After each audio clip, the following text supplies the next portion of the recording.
무아의 책그릇. 뇌는 우리에게 유익하든 유익하지 않든 즉각적인 만족을 주는 가장 쉬운 길을 선택한다.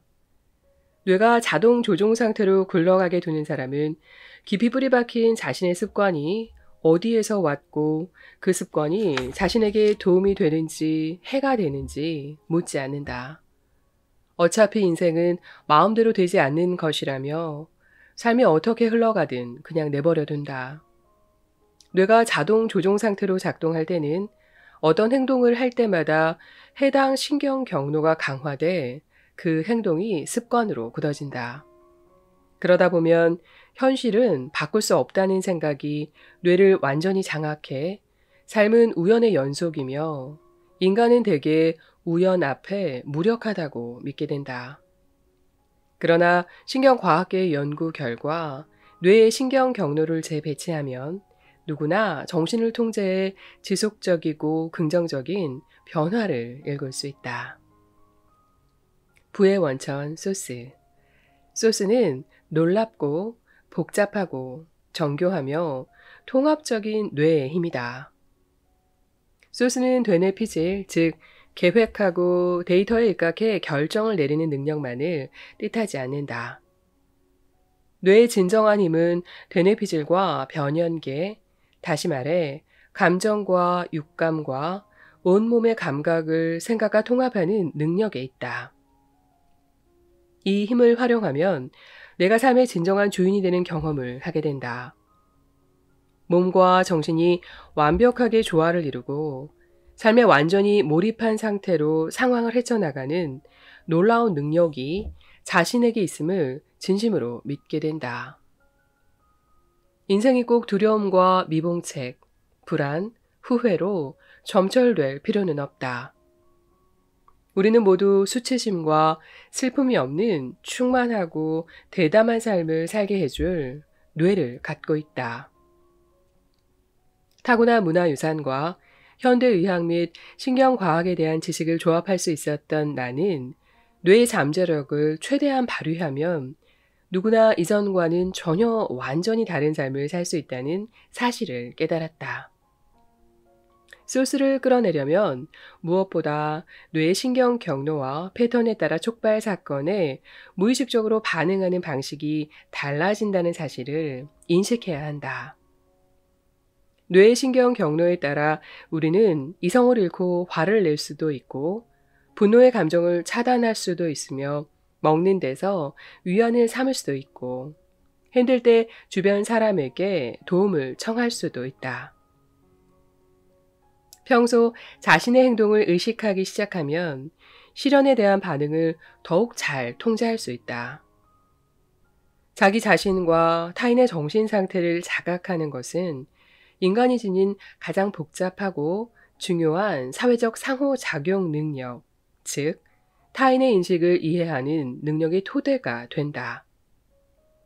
마음 이론이라 불리는 이 능력을 이용해 우리는 주변 사람들의 행동을 해석하고 이해하고 예측한다. 타인의 행동 동기를 잘 파악하는 사람은 그렇지 않은 사람에 비해 확실히 유리하다.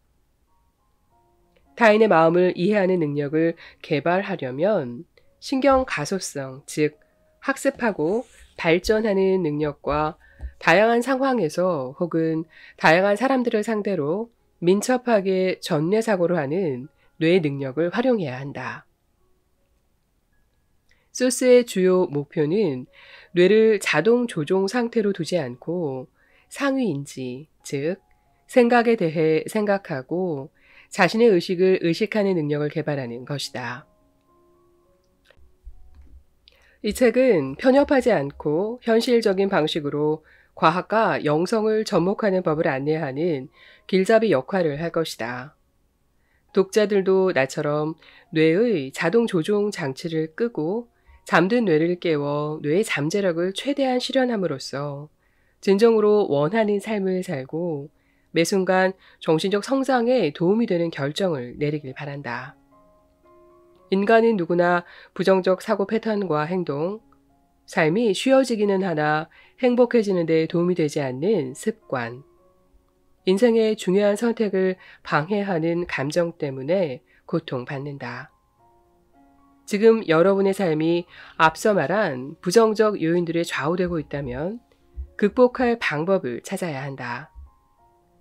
마음속 깊이 염원하고 필요로 하는 것을 직시해 흘러가는 삶이 아니라 스스로 개척하는 삶을 살 기회를 놓치지 말길 바란다. 기대하는 것을 끌어당기고 바라는 것을 쏟고하며 존경하는 사람을 닮고 선망하는 사람을 본받으라. 왠지 모르게 일이 잘 풀리는 날이 있지 않은가? 자명종이 울리기도 전에 잠에서 깨 맑은 정신으로 여유롭게 아침을 먹거나 오랫동안 눈독 들이던 물건을 싼 값에 사거나 직장에서 능력을 인정받아 좋은 기회를 얻는 그런 날 말이다. 이럴 때 우리는 흔히 일진이 좋은데 또는 오늘따라 일이 술술 풀리는군 이라고 생각하며 대수롭지 않게 넘긴다. 좋은 기회는 우연히 오는 것이라 내 의지와는 상관없다고 단정한다. 혹은 주변에 늘 운이 좋은 사람이 있지 않은가? 마침 친구가 여분의 표를 갖고 있어 매진된 콘서트에 갈 수 있게 되거나 비행기를 탈 때마다 항공사가 좌석의 등급을 높여주거나 뜻이 잘 맞는 동업자와 늘 만족스러운 관계를 유지하는 그런 사람 말이다. 그러나 행운은 결코 우연의 산물이 아니다. 끌어당김의 법칙이 작동한 결과일 뿐이다. 최근 당신에게 있었던 행운을 떠올려 보라. 직장에서 좋은 기회를 얻었는가? 뜻밖의 행운 같겠지만 그동안의 업무 성과가 좋았기 때문일 것이다. 새로운 동업자를 만났는가? 운 좋게도 성공으로 가는 황금 티켓을 얻었다고 생각하겠지만 평소 인맥 관리에 애쓴 당신의 노력이 때와 장소를 잘 만나 빛을 발했던 것일 뿐이다. 삶은 공짜가 아니다. 우리가 하는 행동 하나하나가 빚어낸 결과물이다. 이 책의 핵심 주제는 끌어당김의 법칙이다. 간단히 말하자면 끌어당김의 법칙은 사고방식이 삶의 중요 요소인 인간관계와 상황, 물질에 얼마나 직접적으로 영향을 미치는지 설명하는 법칙이다. 끌어당김의 법칙에 따르면 집중하고 시각화하고 에너지를 쏟아 행동으로 옮기면 원하는 인간관계와 상황, 물질이 실현된다. 어떤 일에 의도적으로 에너지와 관심을 쏟으면 그 일이 실제로 벌어진다는 것이다. 이 책에서는 끌어당김의 법칙을 구성하는 6가지의 핵심 원칙을 과학적 근거를 들어 설명할 것이다. 6가지 원칙은 기존의 관련 서적에 이미 여러 형태로 설명되어 있지만 이 책은 한 걸음 더 나아가 각각의 원칙에 담긴 놀라운 과학적 근거를 제시할 것이다. 진정으로 원하는 것 끌어당기기. 의도를 정하는 일은 신비주의와는 거리가 멀다. 삶이 내가 원하는 대로 흘러가고 있나? 라는 질문에 아니요 라는 답이 나올 때 진정으로 원하는 삶을 마음속에 그리고 행동으로 옮기는 과정일 뿐이다. 뇌의 힘, 소스를 최대치로 끌어내면 마음속에 그린 삶을 실현하는 데 도움이 되는 방식으로 생각하고 행동할 수 있다. 단, 자신이 가장 중요시하는 가치와 삶의 선택에 부합하는 목표를 세워야만 의지와 집중력을 극대화할 수 있다는 사실을 명심해야 한다. 가령 진로와 선택된 선택을 할 때 목적의식을 갖고 타인을 돕고 싶은 진심 어린 마음 대신 돈만 고려한다면 진정한 자아와 일치하지 않는 삶을 사는 것이므로 몸과 마음, 영혼이 병들어 스트레스와 불안과 같은 부정적인 증상에 시달릴 것이다. 혹은 나이가 많다는 이유로 배우자를 고를 때 적당한 선에서 타협한다면 결국 마음속 깊은 곳의 욕구를 충족하지 못하며 살게 될 것이다. 이러한 증상은 이건 내가 원하는 게 아니야 라는 내적 외침이 표면으로 드러난 것이다. 그에 반해 목표와 행동이 진정한 자아와 일치해 심신이 안정되면 성공에 이를 가능성이 커지고 불안감이나 부정적인 생각 때문에 딴 길로 셀 가능성은 줄어든다. 게다가 스트레스 호르몬의 수치가 낮아져 면역력이 강해지므로 잔병 치레는 물론 심각한 질병까지도 피할 수 있다. 또한 기분을 조절하는 호르몬과 기분이 좋아지게 만드는 엔돌핀이 분비돼 소스가 더욱 자유로운 힘을 발휘할 수 있다. 원칙 1. 풍요. 풍요로운 우주의 자원을 활용하자는 생각은 끌어당긴 법칙의 핵심이자 소스를 끌어내려면 꼭 받아들여야 하는 첫 번째 원칙이다. 비과학적인 영적 지도자들의 입에 워낙 자주 오르내린 탓에 풍요라는 단어를 자기 개발서의 사탕 발림으로 치부하고 싶을지도 모른다. 그러나 진지하게 들여다보면 과학적 근거가 있는 매우 상식적인 개념임을 알게 될 것이다. 사람들의 마음속에서는 흔히 풍요의 관점과 결핍의 관점이 투쟁을 벌인다. 인생에는 두 가지 길이 있고 어떤 길을 택하느냐에 따라 완전히 다른 삶이 펼쳐진다. 긍정적 사고 및 너그러운 마음과 밀접한 관련이 있는 풍요의 관점은 이 세상의 자원은 우리 모두가 나눠 쓰고도 남을 만큼 충분하며 내 몫을 차지해 성공에 이르면 오히려 가능성의 범위가 더 커진다고 믿는 시각이다. 풍요의 관점으로 세상을 바라보면 자존감과 자신감이 커지고 힘든 시기에도 회복 탄력성을 유지할 수 있다. 이 관점은 전염성이 강해 주변 환경과 사람들도 번창하게 만든다. 긍정은 긍정을 끌어당긴다. 풍요의 관점을 가진 사람의 주위에는 그와 비슷하게 긍정적이고 자신감 있는 친구나 배우자, 동업자가 모인다. 반면에 결핍의 관점으로 세상을 보는 사람들의 주된 동기는 두려움이다. 이들은 매사를 부정적으로 보며 본인과 본인이 처한 상황의 결점은 물론이고 가지지 못한 것과 실패할 확률에 집중한다. 이분법적 사고에 갇혀있고 장애물이나 한계에 부딪히면 자신에게 가장 익숙한 세계로 도망쳐 숨으며 위험을 회피하고 변화에 저항한다. 이들은 구관이 명관이다나 여우를 피하려면 호랑이를 만난다와 같은 속담에 공감한다. 풍요의 관점으로 행동한다고 꼭 좋은 일이 일어나는 건 아니지만 위험을 감수한다고 나쁜 일이 일어나리라는 법도 없는데 말이다. 여러분의 삶은 어떠한가? 불확실성과 변화에 대한 두려움 때문에 불행한 직장 생활이나 파탄한 인간관계, 더는 도움이 되지 않는 친구 관계에서 벗어나지 못한 적이 있지 않은가? 새로운 일을 시작해야 하는데 과거의 나쁜 경험 때문에 실패할까봐 두렵지 않은가? 배우자를 만나고 싶은 마음은 간절하지만 연이은 실패로 두려움이 커져 최근에 아예 남자를 만나지 않기로 마음먹은 내 친구도 그랬다. 결핍의 관점이 완전히 뿌리 박힌 탓이다. 최악의 상황이 벌어질지 모른다는 생각에 사로잡혀 살면 뇌에서 부정적인 신경 경로가 강화된다. 두려움은 인간의 뇌에서 가장 오래된 원시 뇌가 관장하는 강력한 감정이다. 두려움에 빠지면 감정과 기억을 조합하는 뇌가 경계 경보를 울린다.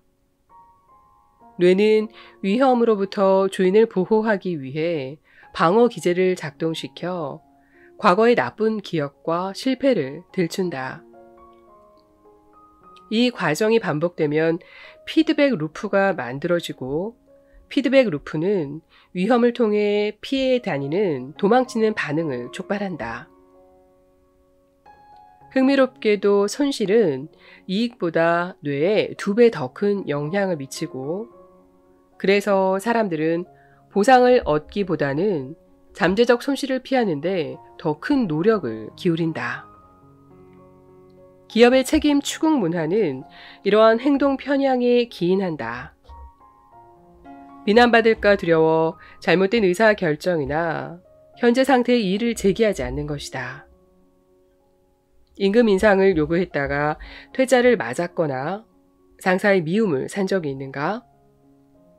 혹은 당신의 마음에 쏙 드는 남자가 3번 만난 뒤 당신의 연락을 피한 적이 있는가? 그런 경험이 쌓이면 뇌는 주인을 보호하기 위해 또 나섰다가는 같은 일이 벌어질 위험이 아주 큽니다. 라고 경고한다. 그러나 결핍의 사고는 긍정적인 변화를 가로막아 현재 상태를 지속시킨다. 소유하지 못한 것을 지나치게 의식해 소유한 것에 매달리게 만든다.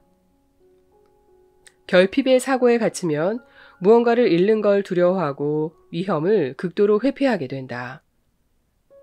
그러나 위협에 과민 반응하는 뇌는 유연하고 풍부한 사고를 하지 못하고 몸과 뇌가 조화를 이루는 의사결정을 내릴 수 없다.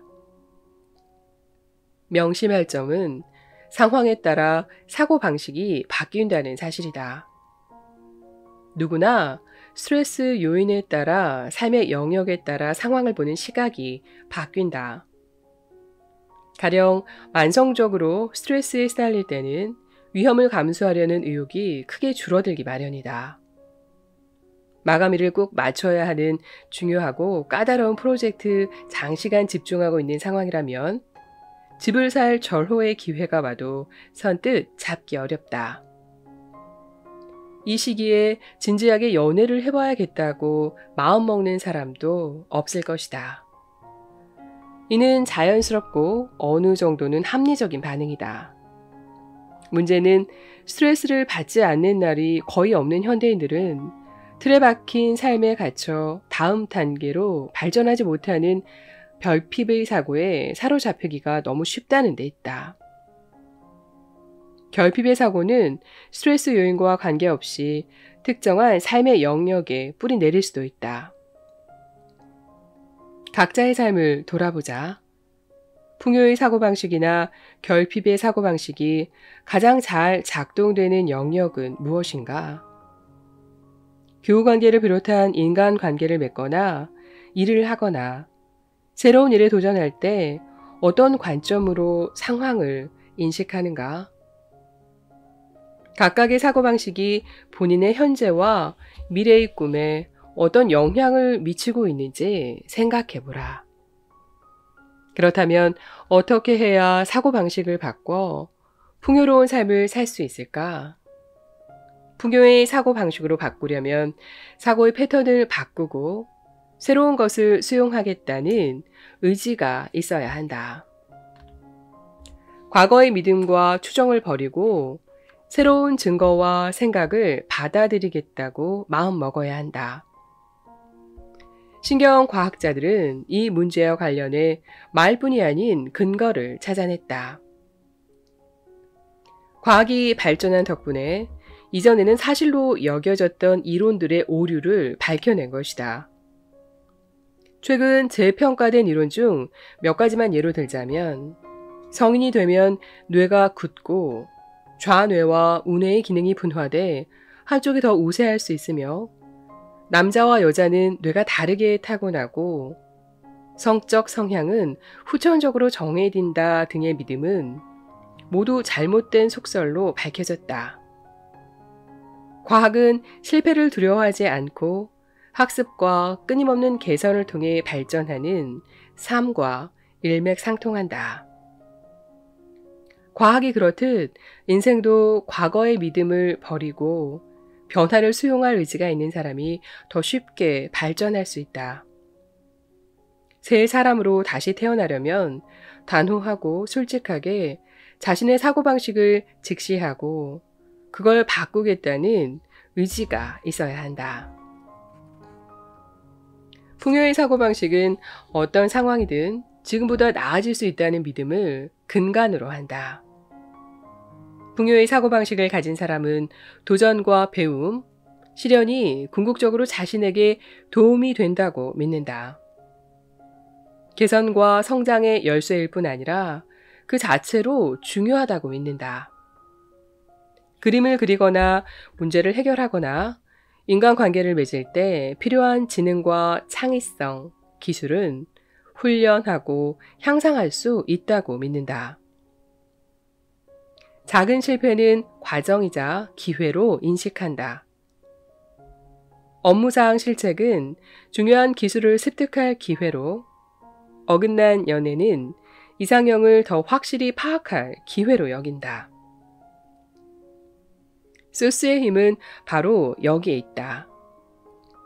풍요의 사고를 선택하는 것은 곧 자기 삶에 완전히 몰입하겠다는 뜻이다. 단호하게 뇌의 자동 조종 장치를 끄고 적극적으로 삶에 임하겠다는 뜻이다.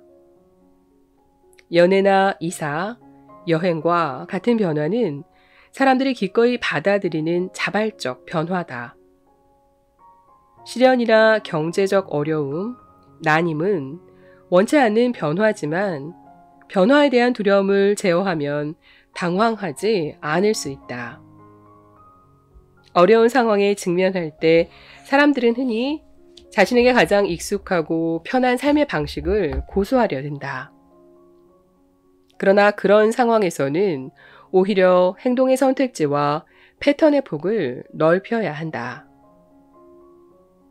풍요의 사고를 선택하면 우리의 뇌에서는 어떤 일이 벌어질까? 교사와 아동 심리학자들이 오래전부터 인정한 바에 따르면 아이의 긍정적 행동을 칭찬하면 나쁜 행동을 벌할 때보다 더 효과적으로 아이의 절제력과 성실력을 키우고 좋은 습관을 들일 수 있다. 아이들뿐 아니라 어른이 직장 생활을 하고 인간관계를 맺을 때도 같은 원리가 적용된다.